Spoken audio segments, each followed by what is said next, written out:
I'm very happy that you were recognized with this because, as we alluded to, we've worked together for a number of years and you've been consistently a wonderful colleague and contributor to the program. So it's just my absolute pleasure to be here talking with you and sharing a bit more about your story. Can you provide an introduction to yourself and your background as a CPA PEP facilitator? Sure. I started being a CPA PAP facilitator since inception of the program. And I really enjoy my own growth in the program itself over almost 10 years now. And I can see some of the changes throughout the years in terms of system setup, in terms of formatting. I'm more than happy to contribute, and I'm very honored to have this award, a recognition for my contribution to the school. Was there anything surprising when you first started becoming an accountant? Maybe something that new CPA candidates might find surprising themselves? Absolutely. In terms of actually, my background is start with a military background, very first background career, and then I went to business school and become HR manager for Alberta government, and then gradually get into my accounting career. So it's like a third, fourth career. So I really find when I start with the facilitation, I find lots of surprise for me. I can learn a lot in terms of how we handle problem in terms of through my interaction with the candidates, with my mentor, such as yourself, and with my facilitator colleague in the community in the CPAWSB. Learning from candidates is more about how to pick up new things, how to accept the learning from get-go, and then receive feedback and pick up the knowledge along the way. Over the years, more and more appreciate our paramount deliverable is focus is for our CPA candidates. They are a client, our customer, they also our coach or mentee, what you call it, right? So without them, our work is no purpose for our work, right? Exactly, yeah. So yes, more and more appreciation of my growth as a person, appreciation of accounting profession itself, yeah. Something I'd like to highlight is you said that this is actually your fourth career and that you came to the CPA program with a prior career in the armed forces, in the military, you said.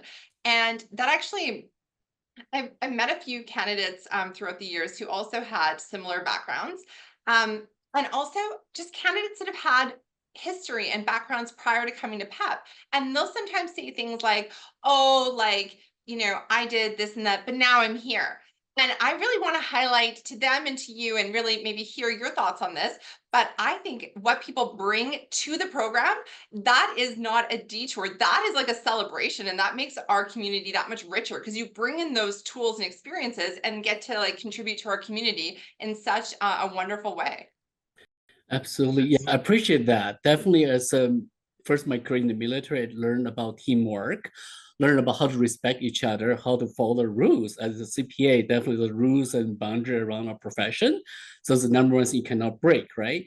As an HR profession, after that, actually understand the labor relations, and understand the org structure, understand organizational culture, dynamics that I can bring to my work and through my work as well. And I do have my MBA degree, so a lot of economics and a lot of law background in that MBA program as well. So I do bring that through my accounting career as well. One of my highlights in my current company is I was a lead auditor on commercial assurance. I was able to recover net almost $40 million net cash flow for the company. So definitely lots of my past experience coming into fruition in lots of work I'm doing. And also in terms of my facilitation, I do bring that across as well. I remember was one case was about the cost saving of outsourcing. Some of the candidates said, lay off this cost saving on this 20% this manager's salary. I said, no, in reality, it can't. Get that's called a contract dismissal, right? So I bring that knowledge across it better. Do you know in labor law, we reduce someone's salary, that's a dismissal, so you cannot keep the person 80% of salary. So I bring that across, and then I try to convey that to my candidate as well. I do think they pick up knowledge from there as well. Hopefully, then say, oh yeah, in the future cases and future situation, they may be the decision maker for the company in the future, right? So when it comes to cost saving, you cannot reduce a person's salary by half when you keep that person around, right? So that's something you can understand. They can take forward for their growth as well. Oh, I want to hear a bit more. You alluded to this a little bit, but I want to hear a bit more about working with candidates within the program as an online facilitator. Sometimes they reach out for their personal struggle as well. Sometimes I find myself kind of being more like their personal psychologist a little bit. They help out the coach, right? So I play many roles, and my sessions with Captain One actually when I sign my signature, I sign my signature Coach James because I'm your coach because I'm in Love the it. team, right? They Yeah. love it and building that bond with the candidates, and they feel I'm part of it, right? In terms of, I do say I do have the boundary I do mark here. Meanwhile, I encourage your girls reach out to me. I can support, contribute to your growth as much as I can with my boundary. So once we have the transparency with the candidate, they know where they can ask for help. Once we expand the rules, then it's we actually on their side. No, we're not their enemy, right? We're a supporter, we're a coach, we're a mentor, right? Anything they need to come from us. And quite a few candidates reach out to me over the years about the personal stress and situation. Some of them I can really definitely correlate. For example, family death, right? Or family movements or family issue. I correlate with my own experience. I lost my father. And then 6 years ago, I lost my spouse, right? Correlate that. Just be authentic when you interact with our candidate, right? They can feel that you're on their side, and they feel we're on the same side. We're support. We're grow together, right? Meanwhile, I do have a rules and boundary around my work with CPA WSB, right? So that's in that piece as well. Yeah. Thank you, James. And I'm so sorry to hear about the loss of your father Thank and your you. spouse. Thank you. I will agree. So I lost my mom last summer, Oh, and sorry to hear that. thank you. I I don't know about for you, but I definitely do know that there's a different level of empathy and understanding that I'm bringing Yep. to my teaching. And of course, I would love to have been able to bring that without that experience. We are all in this human condition together, and to be able to, correlate and connect, as you said, I think that's a wonderful gift to bring that part of yourself, because you're comfortable to do so, to enrich the candidate's experience. So thank you. Can you tell me about some common challenges the candidates face in CPA PEP and how you help them to overcome these challenges? And perhaps we can frame this in, maybe somebody here is listening and they're about to start CPA PEP in a month or two, or there's a candidate that's in university and they want to join the program, but they're not quite sure. What are some common struggles for CPA candidates? Absolutely. So number one challenge, I think, is the time management and time Mm, work-life balance, right? So for most candidates, they're professionals, they're working professionals, full-time working professionals, right? So they have a job and they have a family. Some of them have family and kids, and then they have PAP program on the go as well. So I do have candidates reach out to me from time to time to share their experience. What I can coach them is really need to prioritize. Some of the things I can recommend is, for example, I take many years ago, take a course called 7 Habits Highly Effective People. Always start most important thing first. Prioritize, prioritize, prioritize. And then you can feel the rest of things with things you need to uh, do. Prioritization, right? Two is also need to compartmentalize, maybe hatch the word a little bit, butcher yeah, the word a little yeah, bit, no, yeah. compartmentalize. Yeah, nice. Yeah. Yeah, exactly. Yeah. So make sure is we need to be present and everywhere we need to be. We at work, be present there. With the family, Mm, be present there. When we first pass PAP program, need to present when we need to study, when not, right? In the components well. When the things start kind of bleeding into each other, then that's where they step back, look at where do I need to reprioritize a little bit more. Time management, time stress, and work-life balance, that's the most common struggle. Now, this is more about the confidence.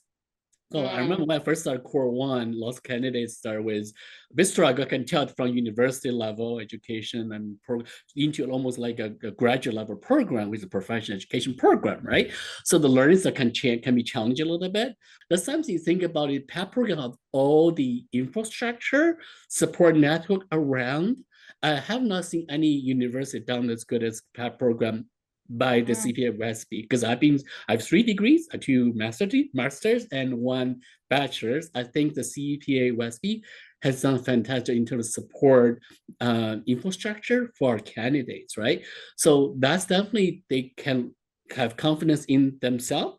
have confidence in the infrastructure around them, and then reach out to the facilitators, right? Say, by the way, I'm struggling with this, right? So for me, learning for me too as well is I also need to think through as a facilitator. My colleague is my learning is also from, yes, I have a solution in front of me when I mark the exam or assignment. However, if I turn the table around, I'm doing an assignment. Not that easy, right? So that's a very humbling experience when I did that. Okay, so the candidate come from the other side of the coin, talk about how do I tackle this without seeing my solution. So we need to think as a contractor facilitators or things about how candidate approach their problem solving, right? And then we can blend in to coach them is what's the best way to approach a problem, right? Boil down to what the root cause it is and what we need to achieve. So it's a two-way. That's what I learned from my candidates as well, as how to approach a problem, what challenge can be experienced in that path, right? And I love what you said earlier about Capstone 1 and signing off as, Coach James, because while we know you are also Coach James in Core 1, candidates might not be like ready. They're okay. What is this? Who are you? There's a lead facilitator. Is this a facilitator? You're like, okay, like here's my intro. Here's like the main things, and I'll reach out to you, and I will be here repeating myself a little bit with some core items. Yep, you're right. Absolutely, we need to they filter through the noises around them in terms of the stress from the work, the stress from life, and in terms of the family issue as well. Meanwhile, actually, they can hear that his key message goes to syllabus, goes to your timeline, catalog your learning, and so on and so on, right? Do that early, do that early, do that early. Do week 8, we do exam, right? Do the week 6 at least, right? So accumulate your knowledge, learning, right? Early, you can, right? So yeah. That's great. Okay, and you touched on this a little bit, but I want to give you an opportunity to maybe reinforce some items. But we know that we've observed that candidates have diverse learning styles. So how do you adapt your facilitation methods to ensure inclusivity and effectiveness amongst our kind of very unique and robust candidate pool? So I try some stuff. I think it's more comprehensive first. I give more information, say, hey, this example you're asking, so we've seen this before somewhere else or a previous case that we've seen like sort of lead learn by precedence by example, right? 2 is also a list out the bullet points that you bullet points out verbatim. Or if I have to, well, do it a table or screenshot certain things like this, I would draw this way. So give them the choice. Sometimes at the end of the day, we also need to be very welcoming for question coming back to us, right? Say, please do reach out. Sometimes candidate may be shy about, say, I'm bothering her again with the questions. So I follow up with the candidate, say, by the way, was that okay last week? We talked about the thing. I don't want to be, feel high and dry about the question asked for. Reach out. Then candidate more opened up, say, by the way, thank you so much for telling me that. Could you explain more about this point? Right. So it's more about, so some of them were already so timid, more respect of other person's boundary too much. Say, I don't want to bother my facilitator. They already answered me. So I'm to observe. But please don't just stop there. Just to reach out to a facilitator. So if you want a certain way to describe it, I do have a candidate correct my coaching stuff from verbatim to more visual or table look like. They actually send back a table, say, James, you describe this to me. So I put it in this way. Is that what you talk about? So yes, I said, maybe tweak here a bit. Is what exactly what sometimes they did better than I described to them. Was the learning from ebook? Oh wow. So it's best way to describe you better than I did, right? So allow candidates to interact with us or welcome them to interact with us is best way to have better result at the end. So sometimes people, our candidates, will be in the program and they'll say, I never want to see CPA PEB ever again after I become a CPA. And sometimes I laugh and I'm like, oh, sometimes the ones that say that are the ones that end up being our colleagues. And other candidates are like, man, I really had a great experience with, my facilitator. I'd love to be able to give back. If a new CPA, or at least successful CPA writer, wants to become an online facilitator, what advice do you have for them in order to put in the strongest application? I can definitely see folks with CPA designation definitely is above very much a lot from people who don't have the formal training. So when we appreciate what we get out of the program, think about the program important to us and then to the future generation or younger generation of professionals, right? So I think I want to further that the value of the program itself, so that we call it pay forward, right? Because I learned from the program itself, I got in learning from my own designation, and I want to pay back or pay forward, whatever how you look at it, right? In the sense that we want to continue the tradition and value delivery from the program and learning to the candidates, become a CPA graduate, CPA. Eventually, when we appreciate the value we got of the program itself, well, make sure the program go on, right? That's the important of this. Yeah. Yeah. Absolutely. So, I just to follow that up, are there any kind of tactile items? So because it's one of those things, like how do you get a job if you don't have experience teaching? But how do you get experience teaching if you can't get the job? Is there kind of any kind of partway steps that aspiring online facilitators could maybe take before they're going to apply?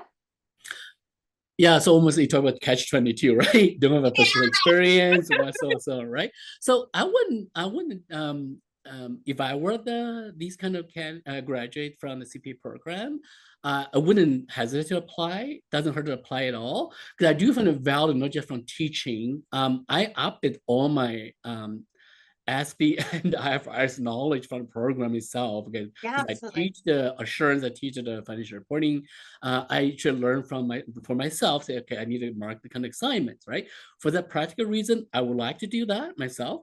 Two is it just need to put your best foot forward. And we do have a great coaching and mentoring structure in the CPAWSB program, right? So we have mentor for brand new facilitator, and they're very, very supportive and very, very cultivating. So please don't be shy. You're one of those new CPA new grad. Please put for your best foot forward, get your foot in the door first, right? And to be honest, I don't have teaching experience myself before the You're 10 years. I mean, yes, prior to that, you yeah, came. exactly. Yeah. Yeah. Yeah, exactly. You learn how to be. I mean, another thing, think about it. My after retirement career, second career, I was thinking to be an instructor or sessional professor for university of accounting, audit, or governance or international business. That's my passion. So sometimes think about that too. Beyond your career, current career, would you like to be more, teaching role or consulting role? A lot of things can come through the facilitation experience, right? Oh, absolutely. Yeah. And well, I didn't necessarily think about this when I became a CPA like PEP facilitator, but it's great networking in the sense of like we have so many cool people that have so many cool jobs and so many like yeah, and once in a while we get to meet up virtually or a while back in person once a year, and there's definitely a great community, and you can kind of see different career paths. Some people are all in on education, and some people have, like you said, the consultancy or the firm experience. And yeah, it's a really cool profession. And this might be a large part of it, or it might be, a relatively small part. All right. So speaking about the future of our profession, what emerging developments in the field of accounting do you think CPAs should be attentive to? Definitely technology is one field. I think technology analytics, data science, some of the, I think was some missing in the past development area. I do like to see that in a new competency map in terms of how to use Power BI, one of the fundamental skill sets from the modules from the CP exam. I cannot tell you how important that it is. It's so much Power BI usage in my workplace. It's so powerful example, right? I can go on technology because I'm an IT department, right? Meanwhile, also can think about if you're being a manager, senior leader, the governance and internal control, it is coming very natural to our day-to-day conduct, right? So I find that I come across a lot of times I've been appreciated around my coworkers, my senior manager in the company I'm in right now. I can bring that, oh, this is a segregation duty issue. Do you think about the governance here? Why would things keep breaking down? And there's reliability issue in operations. What's that look like? So people, wow, we never heard of that before, right? We just keep repeating what we're doing, which is fix things for fix things, means to mitigate what the internal control is about. So I think those are areas definitely CPA can either learn more from technology, data analytics. So once we have a really good foundation in terms of the technical knowledge, in terms of the accounting, in terms of the auditing and taxation. It's almost as a given, to be honest. People expect you to deliver. So the accounting doesn't just won't just stop at the CFO level.